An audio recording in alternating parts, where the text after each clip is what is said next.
इतिहास ने फिर से खुद को दोहराने की कोशिश की है। कुछ साल पहले किंगफिशर एयरलाइन कंपनीज के मालिक विजय माल्या बैंक से 9,000 करोड़ रुपए का घोटाला करके देश से भाग गए और अब जेट एयरवेज कंपनी के फाउंडर नरेश गोयल ने भी बैंक से 538 करोड़ की धोखाधड़ी की है। लेकिन अच्छी बात यह है कि उन्हें भागने का मौका नहीं मिला और अरेस्ट कर लिया गया। लेकिन क्या है ये पूरा मामला, चलिए जानते हैं। देश की सबसे बड़ी एयरलाइन कंपनीज में शामिल रही जेट एयरवेज 2019 में ही कर्जे के चलते ग्राउंडेड हो गई थी। कंपनी पर करीब 8,000 करोड़ का कर्ज था। फिलहाल जेट एयरवेज के फाउंडर नरेश गोयल पर कैनरा बैंक ने मनी लॉन्ड्रिंग का मामला दर्ज करवाया है। नरेश गोयल ने बैंक से 848 करोड़ का लोन लिया था, जिसमें से 538 करोड़ अभी तक बैंक को नहीं मिले हैं। जिसके बाद कैनरा बैंक की एफआईआर पर ईडी यानी कि प्रवर्तन निदेशालय ने नरेश गोयल को पूछताछ के लिए अपने ऑफिस बुलाया था। 2 बार तो वो वहाँ गए ही नहीं, लेकिन तीसरी बार 1 सितंबर 2023 को उन्हें ईडी के ऑफिस पूछताछ के लिए जाना ही पड़ा, जहां उनके साथ कई घंटों तक पूछताछ हुई। जिसके बाद 74 साल के नरेश गोयल को अरेस्ट कर लिया गया।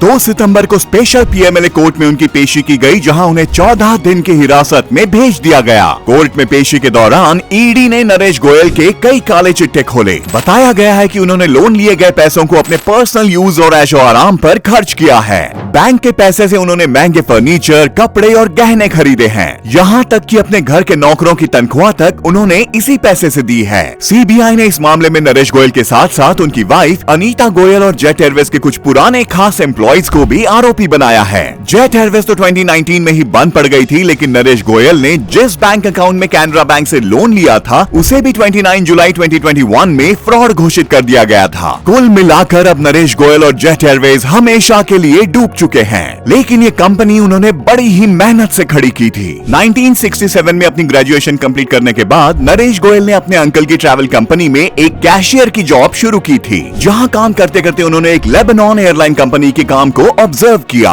वहीं से उनके मन में भी एयरलाइन कंपनी को लेकर सपने पलने लगे। बिजनेस वर्ल्ड को कुछ सालों तक अच्छे से समझ लेने के बाद उन्होंने भी अपनी एक एयरलाइन कंपनी स्टार्ट करने का प्लान बनाया। अप्रैल 1992 में नरेश गोयल ने अपनी वाइफ अनीता गोयल के साथ मिलकर जेट एयरवेज कंपनी को शुरू किया। जिसके बाद 5 मई 1993 को 2 बोइंग प्लेन के साथ उन्होंने इस कंपनी की एयरलाइन सर्विस को भी शुरू कर दिया। फिर एक वक्त ऐसा आया जब जेट एयरवेज के पास अपने 120 प्लेन्स थे और हर दिन करीब 650 फ्लाइट्स इस कंपनी की उड़ा करती थी। नरेश गोयल की गिनती देश के 20 सबसे अमीर लोगों में होती थी। लेकिन नरेश गोयल का बुरा वक्त तब आया जब 2006 में उन्होंने एयर सहारा को $50 करोड़ नकद देकर खरीदा। एयर सहारा पहले से ही बहुत बुरी हालत में थी और बाद में वो कंपनी डूब गई। इसी वजह से जेट एयरवेज को बहुत बड़ा झटका लगा और कंपनी इस झटके से उभर ही नहीं पाई। दूसरी तरफ मार्केट में नई एयरलाइन कंपनीज भी आ चुकी थी, जो काफी सस्ते में टिकट देकर लोगों को अपना कस्टमर बना रही थी। जेट एयरवेज अब डूब रही थी। उसे बचाने के लिए नरेश गोयल ने 2013 में कंपनी के 24% शेयर्स भी बेच दिए। 2018 में घाटे के चलते कंपनी के एम्प्लॉइज की सैलरी में 25% की कटौती की। पैसेंजर्स को दिया जाने वाला फ्री फूड भी कंपनी ने बंद कर दिया।